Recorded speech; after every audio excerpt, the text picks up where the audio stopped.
Okay, hey guys, so today I'm just going to show you guys how I prep my meat to cook whatever I'm about to cook.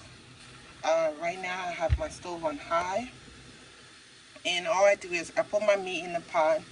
Whatever meat you want to use that, but because I know I need to cook my turkey for 30 minutes or more, and I got to cook my chicken for 30 minutes or more, I add all of that together, and the things I need to cook for less time, I add those together.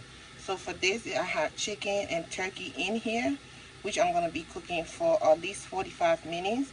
And then I have beef, and I have fish that I'm going to be cooking those for 10 minutes. So I'm going to cook those separately. So for my turkey and my chicken, I have those in here. All I'm going to do is I'm just going to season it. Get your seasoning.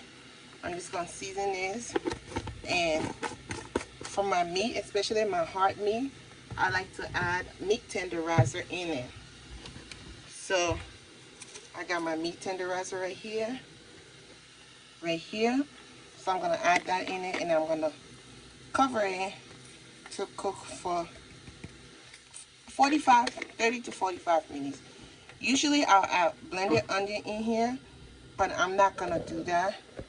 I'm not going to add any onion in there. I'm just going to let this cook by itself for at least 30 to 45 minutes. And then when it's done, I'm going to cut my chicken up into pieces.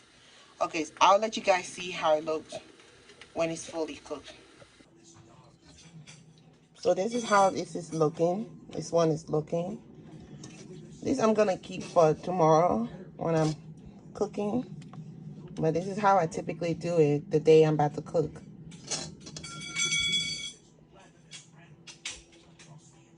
The day I'm about to cook, this is how I typically do it. Just pre-cook my meat. In here is beef, chicken, and turkey. I got some dry fish that I'm going to be using. And this is how it's looking. I screen my broth in here because I'm going to need this broth. I'm going to need this broth for this. So I screen it in here. I'm going to need it for my food, my cassava leaf I'll be cooking. I hope this helped, guys. Bye.